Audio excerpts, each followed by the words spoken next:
সারাক্ষণই দেখা যায় যে মুখের মধ্যে একটা তিতো তিতো স্বাদ, স্বাদটা কখনই ভালো লাগে না, পেটে ক্ষুধা লাগে না, ক্ষুধার কোনো বালাই নাই।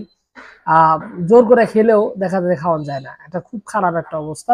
শরীর দিন দিন শুকিয়ে যাচ্ছে, শরীরের রক্ত শূন্যতা, শীত সব সময় শরীরের ভিতরে শীত অনুভব হয় এবং কাজকর্মের কোনো মন মানসিকতাই বসে না।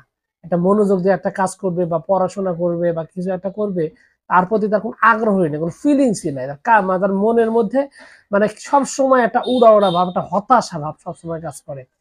এই যে লক্ষণগুলো বললাম, এই লক্ষণগুলো হলো মূলত জীর্ণ জ্বর বা চোরা জ্বর বা শরীরের ভিতরে নরম জ্বরের একটা লক্ষণ। এই জ্বরটাকে অনেকে পিত্ত জ্বরও বলে থাকেন, কারণ লিভার থেকে যে জ্বরটা আসে সেটাকে পিত্ত জ্বরও বলা হয়।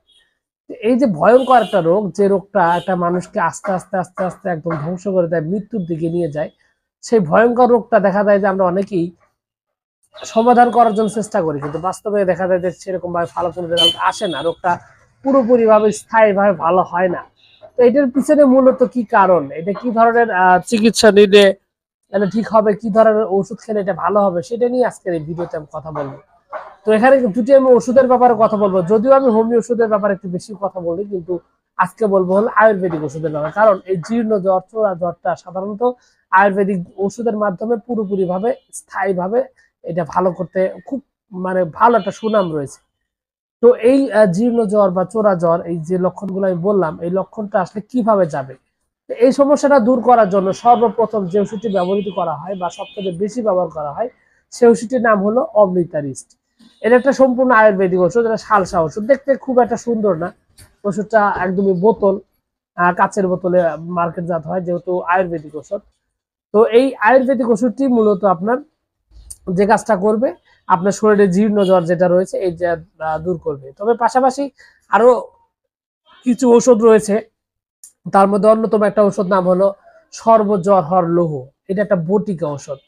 তো আপনার যদি এই অমৃত রিস্ট এই ওষুধের সাথে যদি আপনি সর্বজ্বর হওয়ার এই দুটো যদি সেবন করেন, সেক্ষেত্রে দেখবেন যে আপনার এই পুরাতন জ্বরটা খুব দ্রুত চলে যাচ্ছে এবং এটা ভালো হওয়ার জন্য খুব ভালো হেল্প করছে। তবে এখানে একটা বিষয় আপনাকে খেয়াল রাখতে হবে, জ্বরটা কিন্তু পিত্ত, মানে হলো আপনার লিভার থেকে আসছে।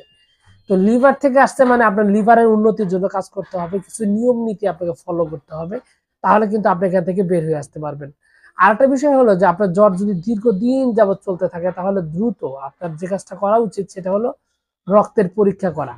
আর কারণ হলো জ্বর এমন একটা জিনিস, এটা কিন্তু শরীরের বিভিন্ন জায়গায় ইনফেকশন হয়, ইনফেকশন থেকেই কিন্তু মূলত জ্বরের প্রভাবটা চলে আসে।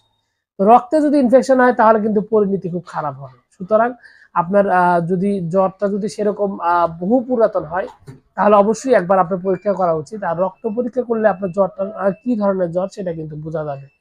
তো আমি প্রথম যে লক্ষণগুলো বলেছি, এই লক্ষণগুলো যদি সাথে যদি মিলে, তাহলে সাধারণত সেটাকে জীর্ণ জ্বর বা সাধারণ নরম জ্বর বা চোরা জ্বর বলা হয়, সেই জ্বরটা কিন্তু এটা হতে পারে।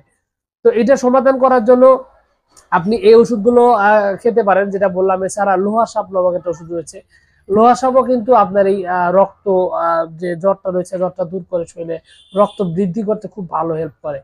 এটার জন্য হোমিওপ্যাথিতেও বেশ কিছু ওষুধ রয়েছে, যে যে ওষুধগুলো খুব সুন্দরভাবে আপনার এই সমস্যাটা স্থায়ীভাবে সমাধান করতে সক্ষম।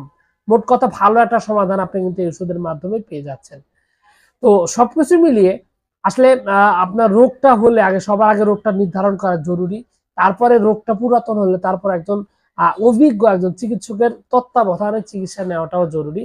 তাহলে যে বিষয়টা হবে, রোগটা স্থায়ীভাবে এবং দ্রুত রোগটা ভালো হবে এবং এতে কোনো সমস্যা বা ঝামেলা হবে না। তো সেক্ষেত্রে আপনি চাইলে যোগাযোগ করতে পারেন আমার সাথে। সবকিছু মিলে এইটুকুই ছিল আজকের ভিডিও। আশা করছি পুরো তথ্যগুলো আপনার কাছে অনেক অনেক বেশি ভালো লেগেছে। আর যদি লেগে থাকে অবশ্যই ভিডিওতে একটি লাইক দিন। আর চ্যানেলে প্রথমবার এসে থাকলে অবশ্যই চ্যানেলটি সাবস্ক্রাইব করবেন। কোনো প্রশ্ন, কোনো মতামত, কোনো অভিযোগ থাকলে অবশ্যই কমেন্টস করে জানাতে পারেন। তো ভিউয়ার্স, আপনাদের সকলকে অনেক অনেক ধন্যবাদ। আসসালামু আলাইকুম।